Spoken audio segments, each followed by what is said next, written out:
ಮಕರ ಸಂಕ್ರಾಂತಿ ಹಬ್ಬದ ಶುಭಾಶಯಗಳು. Hello everyone, welcome to Kavya vlogs. ಎಲ್ಲ ಹುಷಾರಾಗಿದ್ದೀರಾ ಅನ್ಕೊತೀನಿ. ನಾನು ಕೂಡ ಹುಷಾರಾಗಿದ್ದೀನಿ. ಸಂಕ್ರಾಂತಿ ಹಬ್ಬ ಈ ವರ್ಷದ ಮೊದಲನೇ ಹಬ್ಬ ಇದಾಗಿತ್ತು. ಎಲ್ಲರೂ ಕೂಡ ತುಂಬ ಚೆನ್ನಾಗಿ ಆಚರಿಸಿಕೊಂಡಿರ್ತೀರ ಅಂತ ಭಾವಿಸಿರ್ತೀನಿ.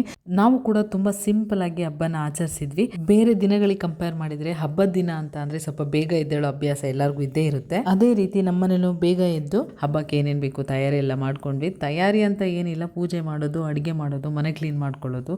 ಸೊ ಇದೇ ತಯಾರಿ. ಆ ತಯಾರಿನೇ ಒಂದು ಸ್ವಲ್ಪ ಬೇಗ ಮಾಡ್ಕೊಂಡ್ವಿ ಬೇರೆ ದಿನ ಕಂಪೇರ್ ಮಾಡಿಕೊಂಡ್ರೆ. ಸೊ ಅತ್ತೆ ಸ್ವಲ್ಪ ದೊಡ್ಡ ಕೆಲಸ ಎಲ್ಲ ಮಾಡಿಕೊಟ್ರು. ಇನ್ನು ಉಳಿದಿದ್ದ ಚಿಕ್ಕ ಪುಟ್ಟ ಕೆಲಸ ಎಲ್ಲ, ದೇವ್ರ ಮನೆಯದು ಪಾತ್ರೆ ಎಲ್ಲ ಅತ್ತೆನೇ ಕ್ಲೀನ್ ಮಾಡಿಕೊಟ್ರು. ಮತ್ತು ರಂಗೋಲಿ ಹಾಕೋದಾಗಿರ್ಬೋದು, ಮತ್ತೊಂದು ದಪ್ಪ ಕೆಲಸ ಎಲ್ಲ ಅತ್ತೆ ಮಾಡಿಕೊಟ್ರು. ಇನ್ನು ಚಿಕ್ಕ ಪುಟ್ಟ ಕೆಲಸ ಎಲ್ಲ ಒಳಗಡೆ ಏನೇನು ಕೆಲಸ ಇತ್ತು ಸೊ ಅದನ್ನೆಲ್ಲ ನಾನು ಮಾಡಿಕೊಂಡೆ.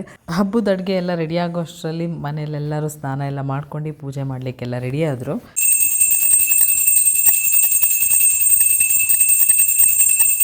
ಎಲ್ಲರೂ ಪೂಜೆ ಎಲ್ಲ ಮುಗಿಸಿ ನೆಮ್ಮದಿಯಿಂದ ಎಲ್ಲ ಒಟ್ಟಿಗೆ ಕೂತ್ಕೊಂಡು ಊಟ ಮಾಡಿದ್ವಿ. ಒಟ್ಟಿಗೆ ಕೂತ್ಕೊಂಡು ಊಟ ಮಾಡೋದ್ರಲ್ಲಿ ಅದೆಷ್ಟು ಸಂತೋಷ ಇರುತ್ತಲ್ವ.